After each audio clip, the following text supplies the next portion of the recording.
ఈ వీడియోలో మనము గేట్ 2017లో ఎలక్ట్రికల్ పేపర్లో డీసీ మిషన్లో ఒక క్వశ్చన్ అయితే అడిగారు. ఆ క్వశ్చన్ అయితే మనం డిస్కస్ చేసుకుందాము. సో ఈ క్వశ్చన్లో ఏం అడిగారంటే మనకి ఈ సెపరేట్లీ ఎగ్జైటెడ్ డీసీ జనరేటర్ ఇచ్చాడు. డీసీ జనరేటర్ ఇచ్చాడు, ఓకేనా.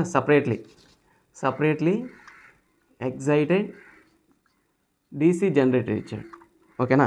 నెక్స్ట్ సప్లైస్ 150 యాంపియర్స్ టు అంటే ఐఏ ఇచ్చాడు, ఎంత 150 యాంపియర్స్ ఇచ్చాడు. అండ్ టెర్మినల్ వోల్టేజ్ మనకి వీటీ వచ్చి 150 వోల్ట్స్ అయితే ఇచ్చారు. And the generator is running 800 RPM. So N1 speed అయితే ఇచ్చాడు, 800 RPM అయితే ఇచ్చాడు. అండ్ ఇంకేమి ఇచ్చాడు, ద ఆర్మేచర్ రెసిస్టెన్స్ అనేది 0.1 ఓమ్ అయితే ఇచ్చారు. And if the speed of generator is increase 1000 RPM, ఓకేనా. ఇది కేస్ 1 అనుకుంటే, కేస్ 2 ఇక్కడ రాస్తున్నాను చూడండి. కేస్ 2లో ఏమో ఇచ్చాడు అంటే స్పీడ్ అనేది 800 RPM నుంచి 1000 RPMకి ఇంక్రీజ్ అయిందంట. ఇంక్రీజ్ అయితే the current ampere supply by the generator to the DC grid is. So ఎంత కరెంట్ అనేది, ఓకేనా, మనకి జనరేట్ చేస్తుంది. మనకి 800 RPM దగ్గర రొటేట్ అవుతున్నప్పుడు మనకి కరెంట్ అనేది 150 యాంపియర్స్ అనమాట. అదే ఈ స్పీడ్ అనేది ఇంక్రీజ్ అయినప్పుడు మనకి ఎంత ఆర్మేచర్ కరెంట్ అనేది మనకి డీసీ గ్రిడ్కి అందిస్తుంది అనేది క్వశ్చన్ అనమాట. ఇది 2017లో సెట్ 1లో అడిగిన క్వశ్చన్. ఇది మనమైతే డిస్కస్ చేసుకున్నాము.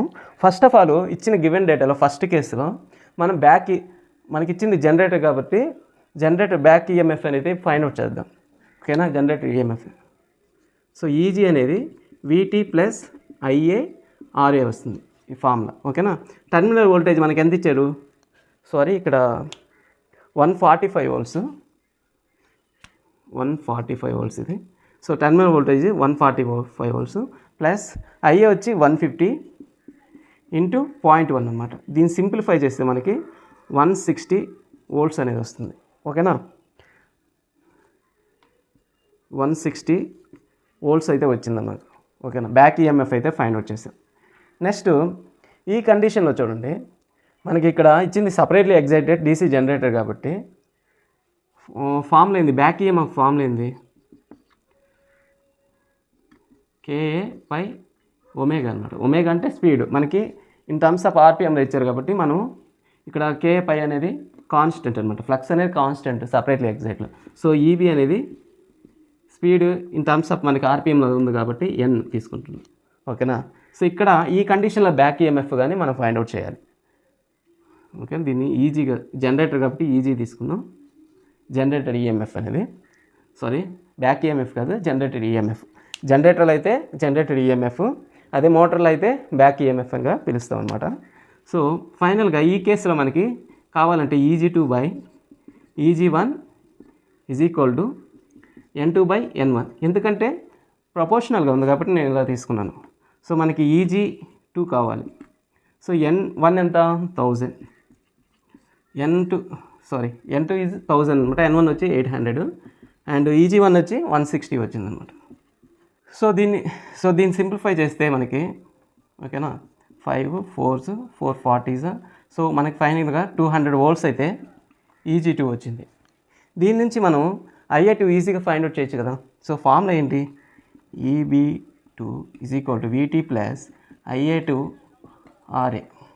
సో దీని నుంచి EG2 ఎంత 200 volts, terminal voltage 145 plus IA2 అనేది మనకు తెలియదు, RA వచ్చి 0.1 అనమాట. దీన్ని మనం సింప్లిఫై చేస్తే ఏమొస్తుందో చూడండి. IA 145ని ఇలా పంపిస్తే ఏమొస్తుంది, మనకి 55 వస్తుంది. సో ఫైనల్గా మనకి IA2 0.1 అవతల పంపిస్తే 550, అంతే కదా. 55 ఇంటూ 0.1 ఎంత కింద వస్తుంది. దీన్ని సింప్లిఫై చేస్తే 550 యాంపియర్స్ అనేది IA2 అనేది వస్తుంది.